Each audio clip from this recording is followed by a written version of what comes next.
Goeiemôre, goeiemiddag, goeienaand en welkom by Straatwys. Daar is sekere mense wat ons almal fascineer. Nie omdat hulle altyd wen nie, nie omdat alles in hulle lewe altyd maklik uitwerk nie, maar omdat daar iets aan hulle is wat moeilik is om te breek. Hulle kan deur moeilike seisoene gaan en tog bly hulle staan. 'n Soort standvastigheid, 'n resilience, 'n stil geloof dat hulle lewe nie deur vandag se omstandighede alleen bepaal gaan word nie. Ek dink dis die vreemdste ding van menswees. Ons kyk so maklik na wat rondom ons gebeur om te besluit wat binne in ons moet aangaan. As dinge goed gaan, voel ons hoopvol. As dinge sleg gaan, begin ons twyfel. As mense in ons glo ons makliker in onsself. As mense ons kritiseer, begin ons wonder of hulle nie dalk reg is nie. Maar daar is mense wat op 'n stadium iets anders aanleer. Hulle leer om nie hulle hele toekoms te meet aan hulle huidige omstandighede nie. Hulle leer om te sê, ek weet nie hoe nie, maar ek glo steeds.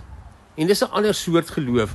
Nie die geloof dat alles presies sal gebeur soos jy dit beplan het nie, maar die geloof dat jou lewe groter is as hierdie oomblik. Dink vir 'n oomblik aan Thomas Edison en hy het probeer om 'n gloeilamp te ontwikkel. Een keer, nog 'n keer en nog 'n keer. En iemand het hom een keer gevra, hoeveel keer het hy al probeer? Toe sê hy, ek het al probeer en misluk, maar eintlik het ek net eenvoudig geleer hoe dit nie werk nie. Dink vir 'n oomblik daaraan, jy's in die middel van 'n proses en die ding werk nie en mense kyk en mense wonder, miskien sê iemand, wanneer gaan jy nou ophou? Maar Edison nou aan, nie omdat hy seker weet wanneer dit gaan werk nie, maar omdat hy nog nie glo die storie is verby nie. En miskien is dit hoe resilience eintlik werk. Om nie 'n finale oordeel oor jou lewe te vel, terwyl jy nog in die middel van die proses is nie. Ons doen dit so maklik. Een mislukking en ons sê, ek kan dit nie doen nie. Een verhouding wat breek en jy sê, ek sal nooit weer liefde vind nie. Een besigheid wat misluk en jy sal sê, ek is nie gemaak hiervoor nie. Een droom wat langer vat as wat ons verwag het. Miskien was dit nooit bedoel om te wees nie, sê jy vir jouself. Maar hoe weet ons? Ons kyk na een hoofstuk en ons probeer die hele boek daarin vasvang. Dink ook aan Sylvester Stallone. Voordat daar 'n Rocky film was daar 'n man wat 'n manuskrip geskryf het. Hy het 'n storie geskryf en hy het geglo hy moes self daarin die hoofrol speel. En hy het geweier om hierdie skrip van hom te verkoop en terug te staan. Nou daar was 'n tyd gewees wat hy honger was en sy eie hond moes verkoop om kos op die tafel te sit. Daar was vernedering en daar was desperate tye. En ons kyk vandag terug en sê, Rocky. Maar hy moes eers deur die deel van die storie leef waar niemand nog geweet het wie hy gaan word nie. En dis dalk die deel van jou lewe waarin jy nou is. Die deel waarin niemand nog kan sien wat jy sien nie. Waar mense dalk vir jou sê, word realisties, los dit, jy het dit probeer, dit gaan nie werk nie. En soms is hulle dalk reg, en dis belangrik. Standvastigheid beteken nie dat jy hardkoppig is nie. Geloof beteken nie jy luister na niemand nie. Daar is tye om 'n deur toe te maak en daar is tye om jou droom te verander. Daar is tye om te erken, hierdie pad is nie meer my pad nie. Maar daar is ook tye wanneer jy nie moet opgee bloot omdat dit moeilik geword het nie. En dit is waar Noag vir my so sterk beeld word. God gee hom die opdrag om te bou en Noag bou. Daar is geen reën nie, net 'n opdrag. Daar's hout en spykers en werk en mense wat hom sien bou aan iets wat vir hulle geen sin maak nie. Ek wonder hoeveel keer Noag moes verduidelik. Ek wonder hoeveel keer hy self moes teruggaan na daardie innerlike plek en sê, het ek God regtig reg gehoor? Want die ark was sigbaar, maar die rede waarom hy dit bou was vir niemand anders sigbaar nie. Miskien is dit soms ook hoe geloof werk. Om iets te bou wat ander nog nie kan verstaan nie, om vas te hou aan 'n toekoms wat nog nie bestaan nie, om jou hart nie elke dag te laat rondskuif deur die opinies van ander mense nie. Want mense klim op jou trein en mense klim af. Mense kan saam droom en mense kan jou droom probeer kleiner maak. Mense kan jou aanmoedig en mense kan agter jou rug jou bespreek. Maar hulle is passasiers. Die spoor en jou toekoms is joune.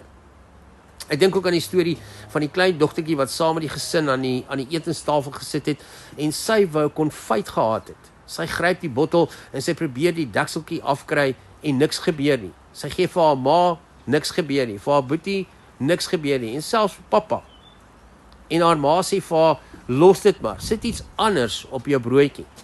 En dalk is dit die verstandige ding om te doen. Miskien moet jy dit los. Maar die dogtertjie vat die botteltjie nog een keer. Nog een draai. En toe pop dit oop. Die deksel kom af en daar is heerlike soet konfyt wat sy kan eet. En ek wonder soms, hoeveel van die soetheid van die lewe lê aan die ander kant van die een poging wat ons nie gemaak het nie. Hoeveel keer het ons droom gelos omdat iemand anders nie daarin saam kon glo nie. Hoeveel keer het ons toekoms kleiner gemaak omdat ons huidige omstandighede te groot gelyk het. Hoeveel keer het ons gesê, dis onmoontlik, terwyl ons eintlik net moeg was. Ek dink daar is 'n mooi plek tussen naïwiteit en sinisisme.